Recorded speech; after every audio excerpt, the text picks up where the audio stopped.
Bonjour à tous, mon nom est François Letarte et bienvenue sur ma chaîne JDRD30, une chaîne consacrée aux jeux de rôle sur table. Alors, une vidéoliste, un autre journal d'une autre expérience jeu de rôle qui m'attend.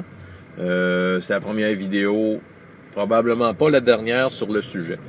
Dans le cadre de mon travail, la bibliothèque, pour ceux qui ne le savent pas, je suis animateur, entre autres animateur dans une bibliothèque publique et je donne des activités de jeux de rôle.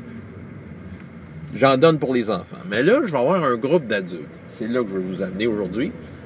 Un groupe d'adultes particulier, OK? C'est un groupe qui fait partie d'un organisme que j'ai à l'occasion. Okay? C'est un organisme de l'alphabétisation. C'est des gens qui, adultes, apprennent à lire. Je peux vous dire que leur parcours est pas facile. C'est du monde qui, dans certains cas, partent de loin. Eux autres, ils n'ont jamais appris à lire. Puis, ça nous met face à cette réalité-là. Nous autres, ceux qui aiment les jeux de rôle, d'habitude, on sait lire. On se débrouille avec la lecture, puis c'est comme la lecture, ça fait partie de notre vie. Fait que, nous autres, on n'est pas face à cette réalité-là. Mais ces gens-là, ils apprennent à lire, à écrire, puis ils font toutes sortes d'activités en lien avec leur apprentissage, leur désir d'apprendre. Des gens là, que dans ce groupe-là, que ça fait des années qu'ils viennent à la bibliothèque pour différentes activités, puis sont encore là, puis eux autres, ils apprennent. Comme je dis, il y en a qui partent de loin. Mais ils ont comme le désir, ils s'améliorent, puis ils ont le désir vraiment d'être autonomes à ce niveau-là. Là, cette année, leur animatrice m'a rejoint parce qu'à un moment donné, justement, j'étais en train de faire une animation pour des jeunes en jeu de rôle. Puis, celle qui s'occupe de ce groupe-là, d'adultes,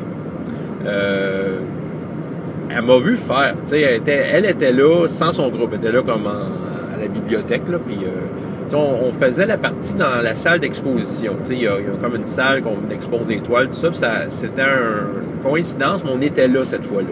La table était installée là. Puis elle nous a vus à l'action, puis elle trouvait ça intéressant. Elle trouvait ça intriguant. Elle ne connaissait pas le jeu de rôle en tant que tel. Puis elle a regardé ça, puis elle m'a demandé « Hey, ça serait peut-être bon pour mon groupe. » Je lui ai dit « Ben oui, c'est peut-être bien. On faudrait s'en parler. » Ça fait quand même un bon bout de temps de ça, mais elle m'est revenue avec ça. Là, je viens de finir une série d'activités qu'eux autres. Elle m'a demandé aussi à faire une activité avec des œuvres d'art. Là, on a des tableaux, une collection d'œuvres d'art dans la bibliothèque qui nous appartient, puis de faire une activité avec ça. Puis, elle a un thème, le voyage dans l'imaginaire. Elle a tout regroupé ça là-dedans. Ben, je les ai un peu entraînés à travers cette expérience-là de faire des œuvres d'art parce que je voulais qu'ils créent une histoire. Qu'ils choisissent un tableau, puis qu'à partir du tableau, ils créent des histoires. En fait, j'ai fait choisir un tableau pour un personnage, j'ai fait choisir un tableau pour un lieu, et j'ai fait choisir un tableau pour un problème ou en tout cas quelque chose qui vient rajouter du piment dans la vie de leur personnage et dans le lieu. Ça s'est fait sur plusieurs semaines. Ils sont venus quelques fois. Puis je me suis aperçu que beaucoup d'entre eux, l'imagination, là aussi, c'est quelque chose qui sont pas habitués, tu sais. Ils vivent souvent, il y a des gens dans le groupe, ils vivent dans le très concret présent, puis c'est ça, tu sais, l'imaginaire, c'est comme, ils l'ont pas entraîné. Mais je pense que c'est une bonne affaire que j'avais fait cette activité-là avec eux. Ben justement, je les ai exposés à ça. Ils ont eu à créer de quoi, là. Puis on finit au bout de la semaine. Je veux dire, au bout des quelques séances que j'ai eues avec ça, ils ont créé une très courte histoire mettant en vedette un personnage qu'ils ont inventé dans une situation. Tu sais, c'était tout de l'inventer. Il y avait il y avait 6 participants. 4 de ces histoires-là, c'était des histoires, mettant en vedette des situations réelles, là. Tu sais, c'était des choses comme par exemple le grand-père qui est tranquille dans sa maison, puis sa petite fille vient, puis elle lui annonce qu'ils vont déménager à côté. Tu sais, qu'elle et ses parents vont déménager à côté de chez lui, puis ça fait pas son affaire. Tu sais, une histoire de même. OK, c'est juste ça l'histoire. C'est simple de même. Il y en a d'autres, il y en a 2 autres qui ont été dans le plus fantastique. Là. Il y en a un qui avait choisi un tableau avec des crânes, puis c'était ça son personnage, puis les crânes, c'était des méchants qui essayaient de faire un cambriolage, mais il y a une espèce de clown à la Joker qui était un personnage sur un autre tableau qui est venu faire le cambriolage à sa place. Tu sais, il y avait une histoire comme ça. Mais c'était intéressant de les voir cheminer à travers leur imagination. Là, c'est ça. Donc, je leur ai proposé la prochaine fois, c'est du jeu de rôle. Fait que là, je leur ai expliqué c'est quoi, puis je leur ai même fait une petite mise en situation, sans personnage, rien. Je leur ai décrit une scène. Tu sais, dans la nuit, il pleut. Là, il y a juste une maison, pas de lumière. Qu'est-ce que vous faites? Et c'est ça, il y en a qui disent, je vais aller dans la forêt. Je dis, ah oui, mais là, attends un peu, il n'y a pas de forêt, c'est juste des champs autour. Là, là, oh, tu sais. Là, vous approchez de la maison, vous voyez que les fenêtres sont barricadées avec des planches, puis vous cognez à la porte, vous voyez une lueur à l'étage. Et là, puis juste ça, je les amenais, je leur faisais faire un voyage, un petit voyage typique d'un jeu de rôle. Mais je voyais que j'ai captivais, là. Il embarquait là-dedans, là. Puis là, je suis allé jusqu'au moment où il y en a un qui dit, je décide, je cogne à la porte.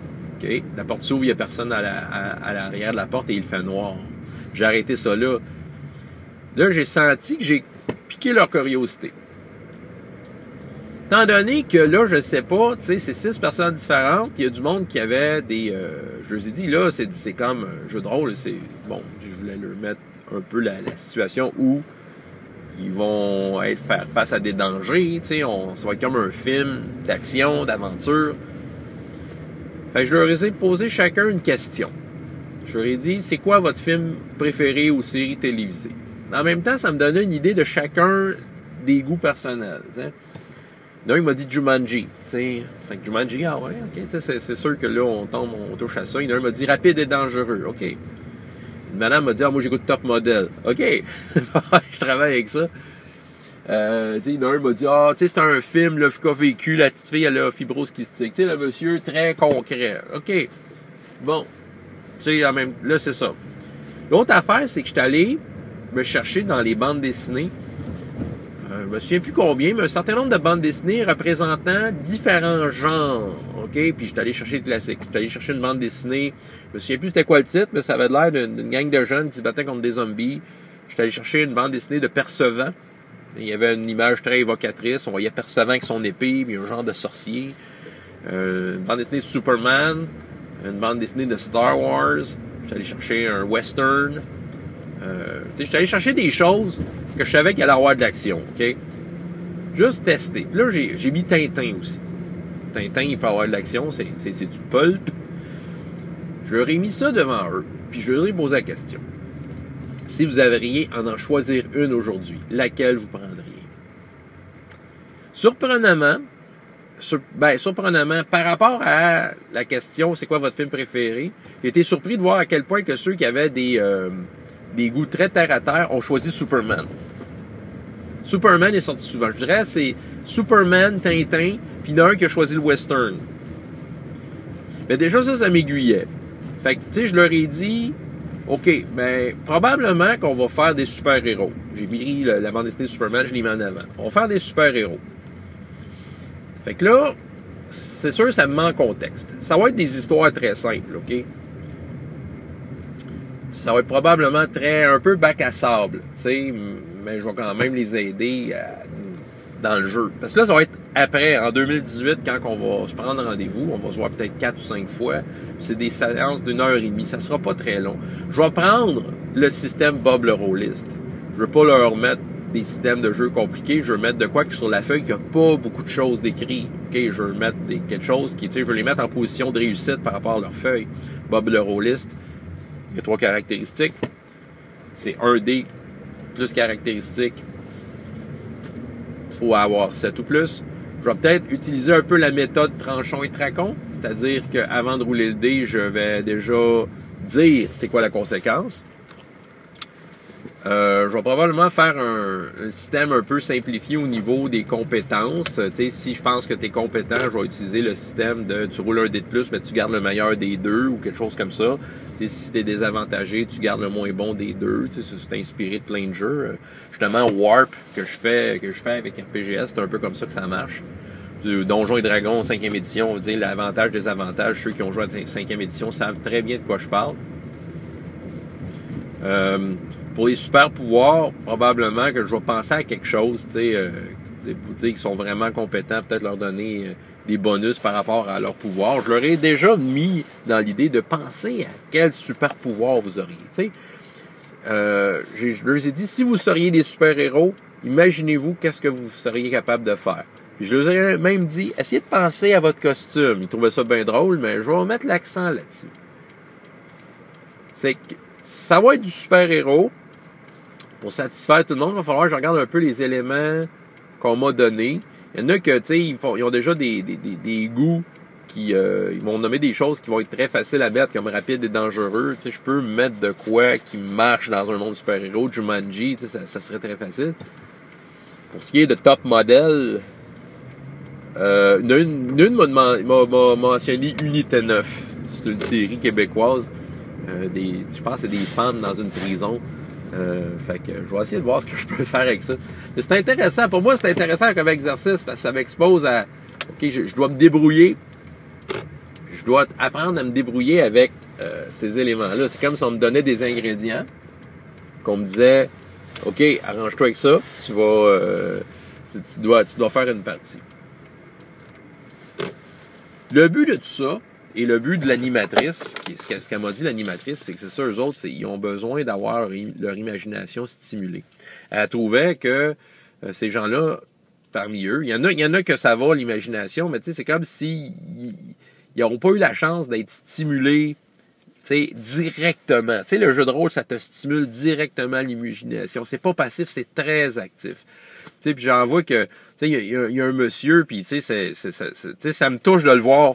Parce que je le vois que lui, tu sais, il est dans le très concret, mais tu sais, juste l'exercice d'avoir créé un personnage, tu sais, juste avec les tableaux, comme je disais, là, puis de l'avoir mis en situation, j'ai vu que ça a été un effort pour lui, mais en même temps, je disais, hey, c'est bon ce que tu fais.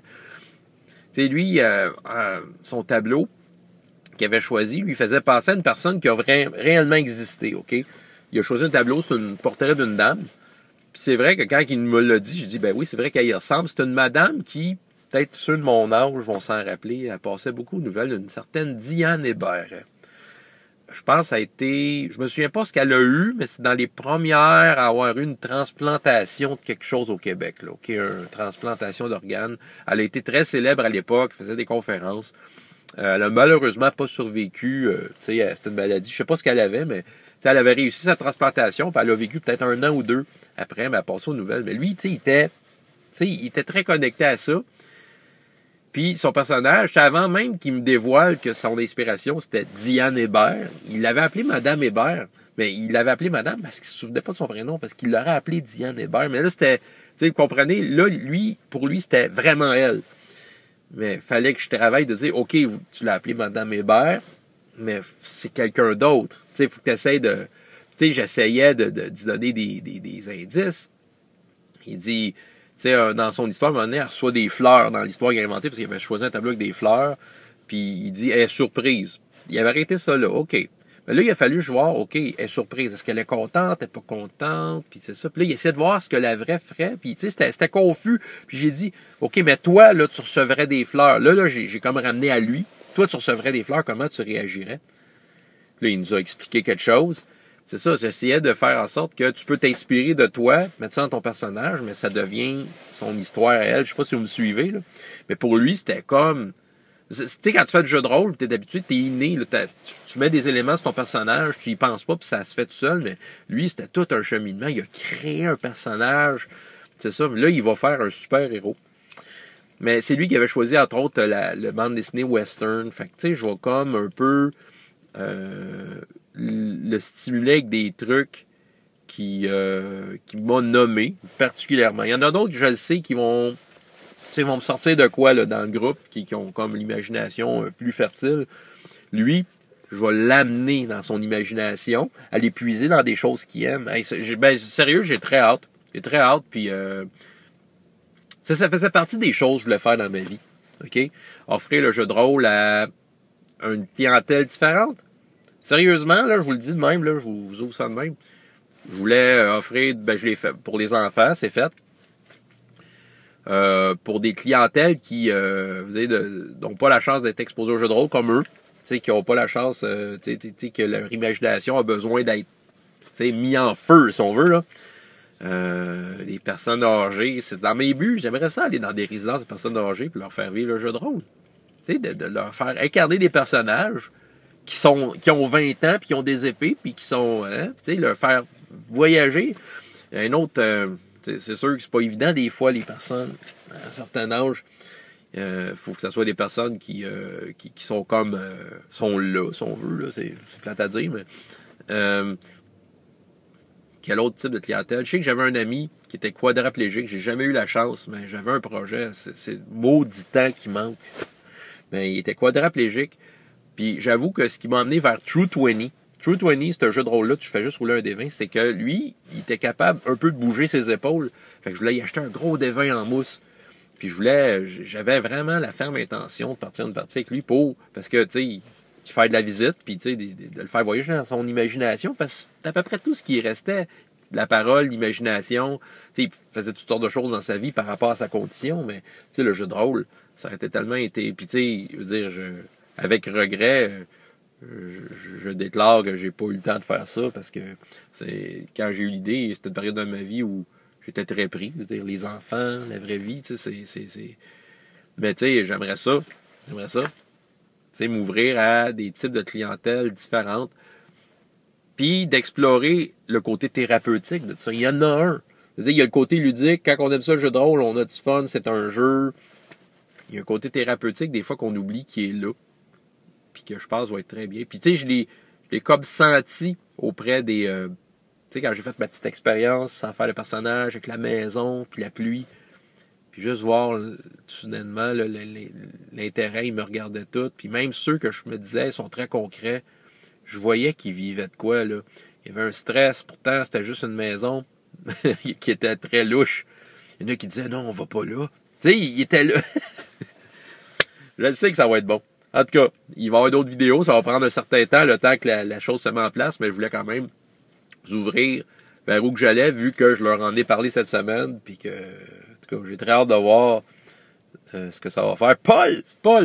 Paul, fais-moi des vidéos, fais-moi des conseils. François Letarte, JDR de 30. Et jusqu'à la prochaine fois, il y a autant de plaisir dans la vie que dans les jeux. Au revoir.